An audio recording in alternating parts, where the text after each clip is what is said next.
तर आज आपला वर्कआउट होता हिल ट्रेनिंग.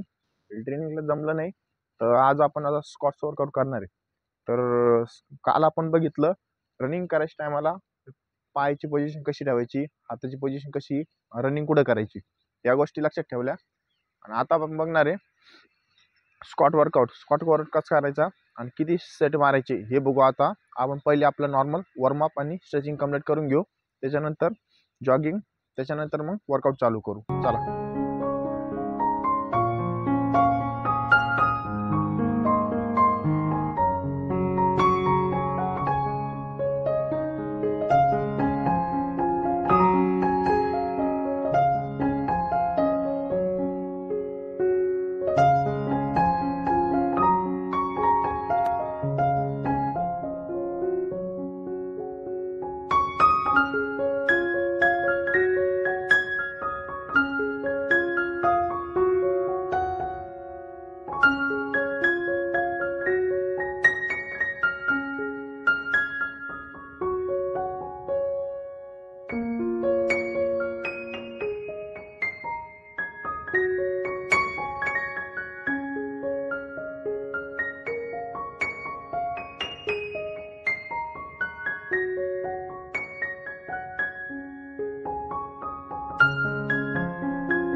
आपले स्ट्रेचिंग कंप्लीट झाली, वॉर्मअप. तर आता काल आपण 3 किलोमीटर रनिंग केली, तर आज आपण 2 किलोमीटर रनिंग करू आणि स्क्वॉट वर्कआउट करू. स्क्वॉट वर्कआउटचे किती सेट मारायचे ते आज बघू आणि कसे मारायचे ते पण बघू आज. तर मग आज 2 किलोमीटर रनिंग करू. तर चला.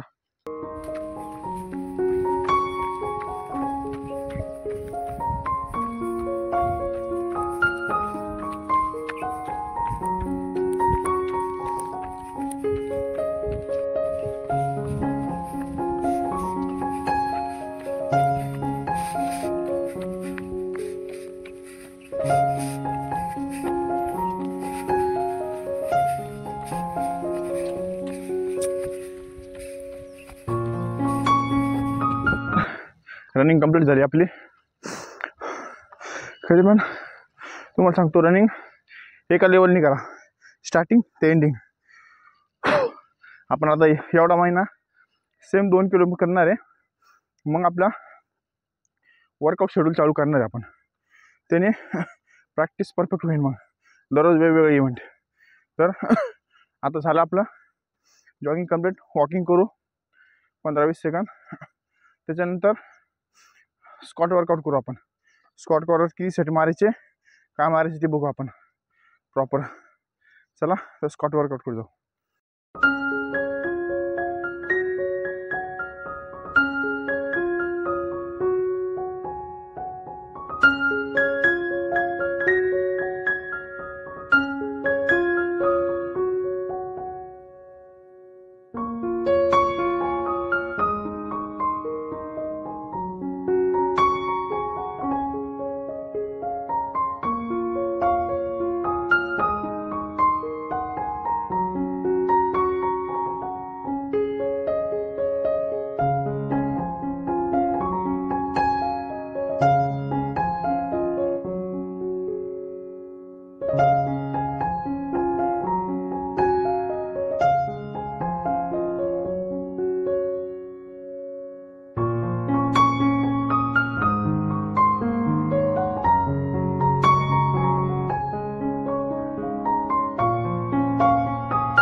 स्कॉट वर्कआउट आणि स्किपिंग कंप्लीट झाली. स्कॉट वर्कआउट आपण 20-20चे 6 सेट मारले आणि स्किपिंगचे आपण 100-100चे 6 सेट मारले. ह्याच्यात आपला वर्कआउट झाला कंप्लीट.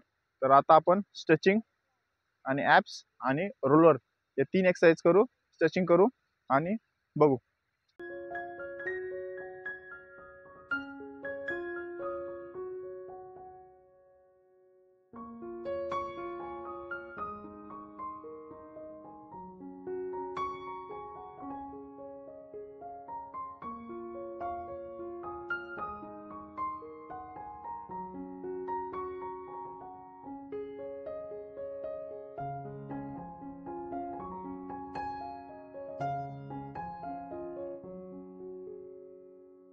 आजचा वर्कआउट झाला कंप्लीट. आज मारला आपण स्क्वॉट एक्सरसाइज आणि स्किपिंग एक्सरसाइज. तर हे 2 मारले, पण दोन्ही पण की कोणती एक्सरसाइज करा पण सेटमध्ये करायची कोणती पण. तर हे नक्की लक्षात ठेवा. तर भेटू नेक्स्ट व्हिडिओला. बाय.